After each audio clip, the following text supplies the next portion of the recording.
Angel broking లో demat account open చేసి trade చేసి 10 షేర్లు బోనస్ గా పొందండి. జస్ట్ సైన్ అప్ అయితే చాలు. మీ ఫోన్ నంబర్ ఎంటర్ చేసి ఓటీపీ ఎంటర్ చేయండి. ఆ తర్వాత పాన్ కార్డ్, ఆధార్ కార్డ్, అలాగే బ్యాంక్ స్టేట్మెంట్ కూడా అప్లోడ్ చేయండి. ఆ తర్వాత ఓ సెల్ఫీ, ఓ ఈ-సైన్ చేస్తే చాలు. మీ అకౌంట్ 24 గంటల్లో యాక్టివేట్ అయ్యాక మా నంబర్ కి యాక్టివేట్ అని వాట్సాప్ చేయాలి. ఆ తర్వాత మీ డీమ్యాట్ అకౌంట్ లో మేము చెప్పిన 10 బ్యాంకింగ్ షేర్స్ బై చేసి స్క్రీన్ షాట్ పెడితే చాలు. ఆ అమౌంట్ మీకు యూపీఐ ద్వారా పంపిస్తాము. అంటే మీకు 10 షేర్లు బోనస్ గా వచ్చినట్టే.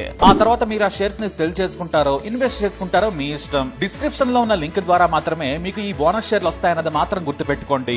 ఉత్తరప్రదేశ్లోని అయోధ్య రామ మందిరంలో కలకలం రేగింది. హిజాబ్ ధరించి ఆలయ ప్రాంగణంలో అనుమానాస్పదంగా తిరుగుతున్న ముస్లిం మహిళను పోలీసులు అరెస్ట్ చేశారు. అంతేకాదు, కెమెరా కళ్లద్దాలతో ప్రవేశించడానికి ప్రయత్నించిన యువకుడిని కూడా అదుపులోకి తీసుకున్నారు.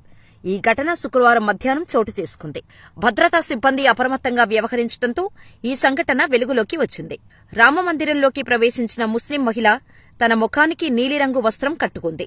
ఆలయ పరిసరాల్లో అనుమానాస్పదంగా తిరుగుతుండటంతో భద్రతా సిబ్బందికి అనుమానం వచ్చింది. వెంటనే ఆమెను ఎగ్జిట్ గేటు వద్ద సిబ్బంది అడ్డుకోగా వారితో గొడవకు దిగింది. దీంతో ఆమెను పోలీసులు అదుపులోకి తీసుకుని రామజన్మభూమి పోలీస్ స్టేషన్కు తరలించారు. ఆమె గురించి ఆరా తీయగా తన పేరు ఇరీమని చెప్పింది. తాను మహారాష్ట్ర నుంచి వచ్చానని పోలీసులకు తెలిపింది. పోలీసులు ఆమె కుటుంబం నేపథ్యం గురించి కూడా వివరాలు సేకరిస్తున్నారు. మరోవైపు ఓ యువకుడు కెమెరా కళ్లద్దాలు పెట్టుకుని ఆలయంలోకి ప్రవేశించడానికి ప్రయత్నించాడు. భద్రతా సిబ్బంది అతడిని గుర్తించి అదుపులోకి తీసుకున్నారు.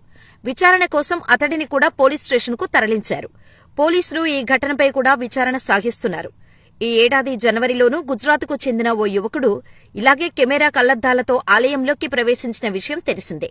జమ్మూ కశ్మీర్లోని అనంతనాగ్ జిల్లా పహల్గామ్లో ఏప్రిల్ 22న జరిగిన ఉగ్రదాడితో భారత్, పాకిస్తాన్ మధ్య ఉద్రిక్తతలు చోటు చేసుకున్నాయి. ఈ నేపథ్యంలో దేశవ్యాప్తంగా ప్రధాన నగరాలు, ప్రముఖ పర్యాటక ప్రదేశాల్లో భద్రతను కట్టుదిట్టం చేశారు. 3 వారాల కిందట అయోధ్య శ్రీరామ జన్మభూమి తీర్థక్షేత్ర ట్రస్టుకు ఓ ఆగంతుకుడు నుంచి బెదిరింపు మెయిల్ వచ్చింది. దీంతో అయోధ్యలోని రామమందిరం వద్ద కూడా సెక్యూరిటీని పెంచారు.